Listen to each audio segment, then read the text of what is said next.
Hello friends, शिक्षा सेवा में आपका स्वागत है। देखिए, पिछले वीडियो में हमने तरंग से संबंधित कंसेप्ट को देख चुके हैं। आज की इस वीडियो में तरंग से संबंधित विभिन्न एग्जाम में पूछे गए एमसीक्यू को देखेंगे। अगर आप तरंग का थ्योरी सेशन नहीं देखे हैं तो उसका लिंक डिस्क्रिप्शन बॉक्स में दिया हुआ है, तो वहाँ से आप आसानी से देख सकते हैं।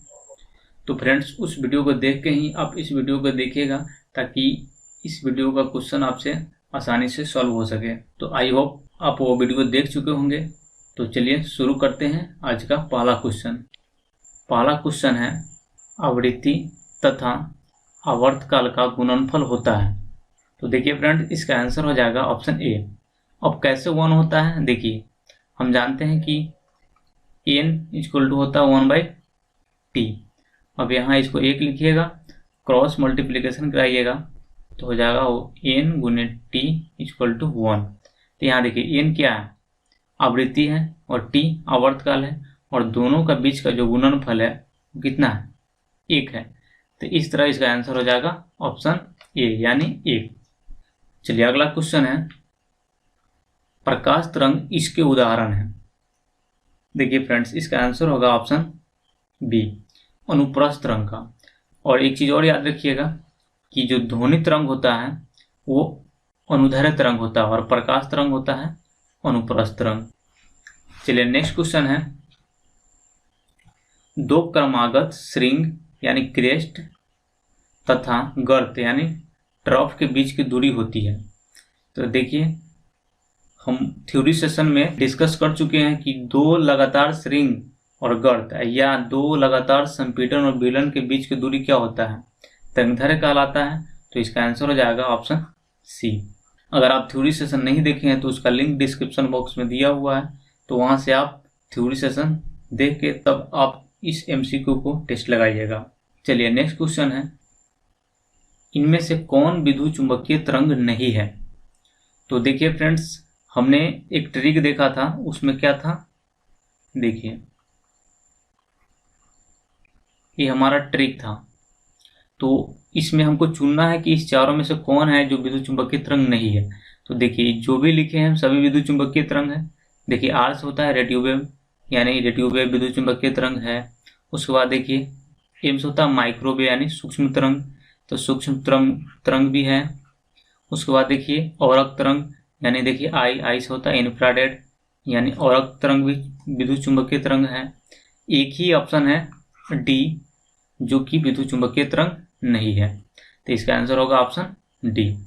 तो इस ट्रिक के माध्यम से आप आसानी से याद कर सकते हैं कि कौन विद्युत चुंबकीय तरंग है या कौन नहीं है। चलिए अगला क्वेश्चन है, आवृत्ति यानी फ्रीक्वेंसी का मात्रक है। देखिए इसका आंसर होगा ऑप्शन सी, हर्ट्ज। लेकिन एक पॉइंट आप याद रखिएगा, देखिए जो फ्रीक्वेंसी होता है 1/t यानी आवर्तकाल का व्युत्क्रम ही क्या कहलाता है, फ्रीक्वेंसी कहलाता है। तो देखिए यहाँ पे जो टाइम है, तो टाइम की यूनिट सेकेंड होता है, तो इसको हम पर सेकेंड लिख सकते हैं। अब देखिए पर सेकेंड को ही हर्ज कहा जाता है। तो क्वेश्चन है यहाँ पे आवृत्ति का मात्रक, यहाँ पे तो हर्ज है लेकिन हर्ज ना देके आपको पर सेकेंड भी दे सकता है। तो आप ये भी याद रखिएगा कि आवृत्ति का यूनिट क्या होता है, पर सेकेंड भी होता है। चलिए नेक्स्ट क्वेश्चन है, तरंग के दिशा कंपन के दिशा के लंबवत हो तो उसे हम कौन सा तरंग कहेंगे। देखिए इसका आंसर हो जाएगा ऑप्शन बी, अनुप्रस्थ तरंग यानी ट्रांसवर्स वेव। देखिए यहाँ पे जब परपेंडिकुलर होता है तो उसको हम अनुप्रस्थ तरंग कहते हैं, लेकिन अगर तरंग की दिशा के अगर समांतर होता तो उसको हम क्या बोलते हैं, उसको हम अनुदैर्ध्य तरंग बोलते हैं। तो आप दोनों याद रखिएगा। चलिए नेक्स्ट क्वेश्चन है, एक्सरे किरण का खोज की थी। तो फ्रेंड्स इसका आंसर होगा ऑप्शन सी, रोंटगन।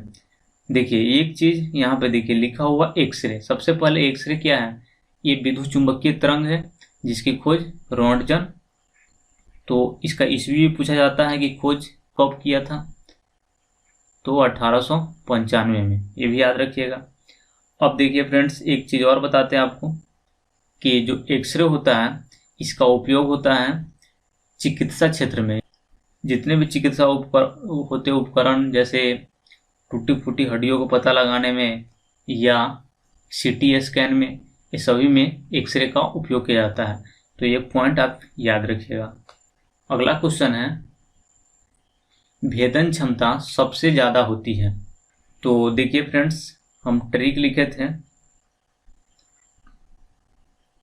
रमीभू XG।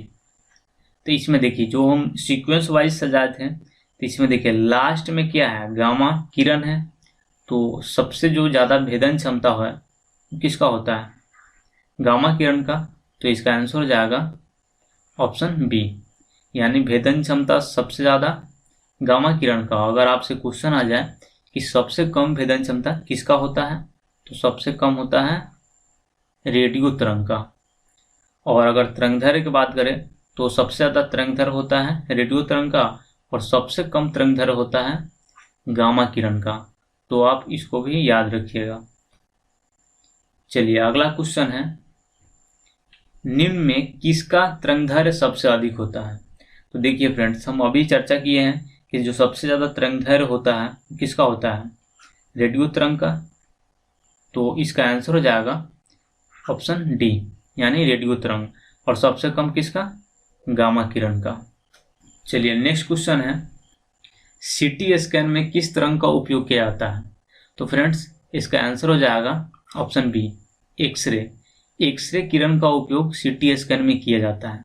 तो देखिए एक टर्म यहाँ पे है सीटी, इसका मतलब क्या होता है, सीटी का सी का मतलब होता है कंप्यूटराइज, और टी का मतलब होता है टोमोग्राफी, यानी कंप्यूटराइज टोमोग्राफी, जिसमें एक्सरे का इस्तेमाल किया जाता है। चलिए नेक्स्ट क्वेश्चन है, रडार का पूर्ण नाम है। तो देखिए फ्रेंड्स, हम इसको पढ़ जान चुके हैं कि रडार मतलब होता है रेडियो डिटेक्शन एंड रेजिंग। तो इसका आंसर हो जाएगा option A, radio detection and raising. अब देखिए हम रडार से संबंधित कुछ पॉइंट्स को देखते हैं। ये तो इसका पूरा नाम है। देखिए अगर इसका खोज पूछे ऑल्बर्ट टेलर ने, और एक चीज़ और कि इसका उपयोग कहाँ किया जाता है रडार का। तो देखिए रडार होता है जो सूक्ष्म तरंग यानी माइक्रोवेव का इस्तेमाल करके जो दुश्मन के जलयान और वायुयान को पता लगाने में किसका, रडार का इस्तेमाल किया जाता है। तो आप 3 पॉइंट्स इसको याद रखिएगा। चलिए अगला क्वेश्चन है, रिमोट कंट्रोल में किस तरंग का उपयोग किया जाता है।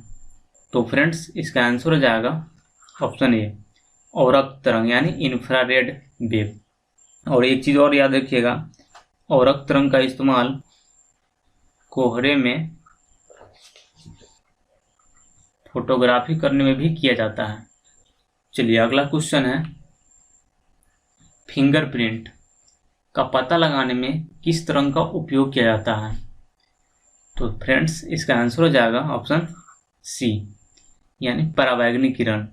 परावैंगनिक किरण का उपयोग फिंगरप्रिंट में किया जाता है और जीवाणु को नष्ट करने में किया जाता है। इसका जो खोज है वो रिटर किए थे। इतना पॉइंट्स ध्यान रखिएगा। चलिए अगला क्वेश्चन है, एक तरंग की आवृत्ति 400 हर्ट्ज है और तरंगदैर्घ्य 8 मीटर है, तो तरंग का वेग निकालना है। तो देखिए हम जानते हैं v बराबर होता है n लैम्डा। अब देखिए हमको क्या निकालना है, वेग निकालना है। तो देखिए फ्रीक्वेंसी कितना दिया है 400, और तरंगदैर्घ्य कितना दिया है 8 मीटर। गुना कीजिएगा कितना हो जाएगा 3200 मीटर प्रति सेकंड। तो देखिए फ्रेंड्स, इसका 3200 ऑप्शन बी में है, तो इसका आंसर हो जाएगा ऑप्शन बी, 3200 मीटर प्रति सेकंड। चलिए नेक्स्ट क्वेश्चन है, वायु में ध्वनि तरंग होती है। तो हम पढ़ चुके हैं कि जो ध्वनि तरंग होती है वो क्या होती है, अनुदैर्घ्य होती है। तो इसका आंसर हो जाएगा ऑप्शन ए। और प्रकाश क्या था, अनुप्रस्थ तरंग था। ये दोनों बहुत ही इंपॉर्टेंट है। चलिए अगला क्वेश्चन है, रेडियो तरंग का परावर्तन करने वाली वायुमंडलीय परत को क्या कहते हैं। तो फ्रेंड्स, इसको हम आयन मंडल बोलते हैं। तो इसका आंसर होगा ऑप्शन बी। चलिए नेक्स्ट क्वेश्चन, प्रकाश तरंगे अनुप्रस्थ तरंगे है क्योंकि उन्हें, तो फ्रेंड्स हम जान चुके कि जो प्रकाश तरंग होती है वो अनुप्रस्थ होती है। तो इस क्वेश्चन में आपको कारण बताना है कि क्यों अनुप्रस्थ होती है। तो फ्रेंड्स इसका कारण है कि प्रकाश तरंग को ध्रुवित किया जा सकता है। तो इसका आंसर हो जाएगा ऑप्शन डी। चलिए नेक्स्ट क्वेश्चन, प्रकाश तरंगे हैं, वैद्युत तरंगे, चुंबकीय तरंगे, विद्युत चुंबकीय तरंगे, स्थिर वैद्युत तरंगे। तो फ्रेंड्स इसका आंसर हो जाएगा ऑप्शन सी, वैद्युत चुंबकीय तरंगे। और अनुप्रस्थ तरंग भी है। अगला क्वेश्चन है, जब किसी तालाब के शांत जल में पत्थर फेंका जाए तो तालाब में जल के पृष्ठ पर उठाने वाली लहरें होती है। तो इसको हम डिस्कस कर चुके हैं कि जल के सतह पर जो उत्पन्न तरंग होती है उसको हम अनुप्रस्थ बोलते हैं और जल की जो तरंग होती है उसको हम अनुदैर्घ्य बोलते हैं। तो यहाँ पे देखिए तालाब के पृष्ठ की बात हो रही है, इसका मतलब है जल की सतह पर। तो जल की सतह पर कौन सा तरंग उत्पन्न होता है? अनुप्रस्थ होता है। तो इसका आंसर हो जाएगा ऑप्शन बी, अनुप्रस्थ तरंग। और सीधा अगर क्वेश्चन आता जल तरंग का तो ये होता अनुदैर्घ्य। नेक्स्ट क्वेश्चन है, एक्सरे क्षेत्र स्थित है। तो देखिए फ्रेंड्स हम जानते हैं रमीभू एक्स जी। तो देखिए यहाँ पे क्या है? एक्सरे है।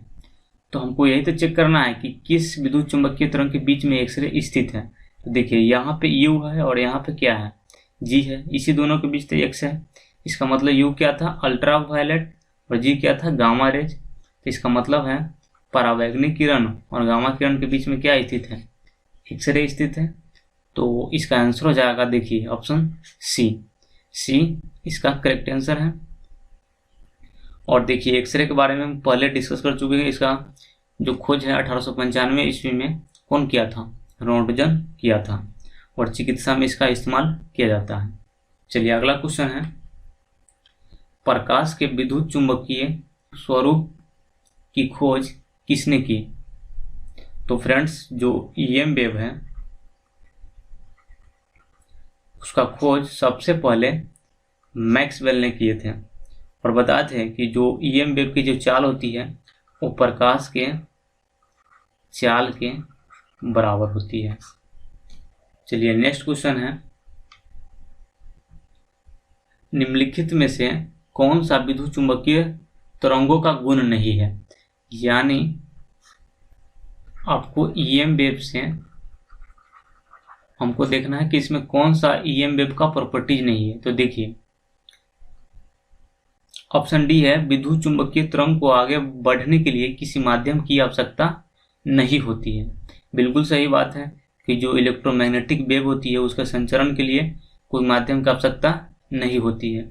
तो ये तो उसका गुण है, लेकिन क्वेश्चन में कह रहा है कि कौन सा चुंबकीय तरंग का गुण नहीं है। चलिए हम अगला देखते हैं ऑप्शन। ऑप्शन सी है, विद्युत चुंबकीय तरंग अनुप्रस्थ तरंगे होती है, ये भी इसका गुण है। अगला है ऑप्शन बी है, विद्युत चुंबकीय क्षेत्र एक दूसरे के लंबवत होते हैं। देखिए जब फ्रेंड्स यहाँ पे जब अनुप्रस्थ होंगे तो हम अनुप्रस्थ तरंग का एक परिभाषा जानते हैं कि क्या होती है? कंपन के लंबवत होती है। तो ये भी इसका गुण है।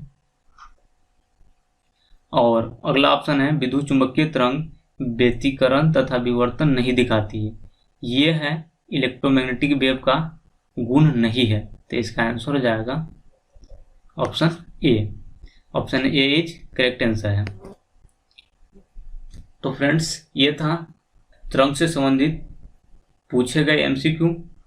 तो आप इस एमसीक्यू को एक दो बार जरूर रिपीट कर लीजिएगा क्योंकि ये क्वेश्चन बहुत ही इम्पोर्टेंट है। तो चलिए फ्रेंड्स मिलते हैं नेक्स्ट वीडियो में। अगर आपको ये एमसीक्यू आपके एग्जाम के लिए हेल्पफुल लगा है तो इस वीडियो को लाइक, कमेंट और चैनल को सब्सक्राइब जरूर कीजिएगा। इस वीडियो को देखने के लिए आपका बहुत बहुत धन्यवाद।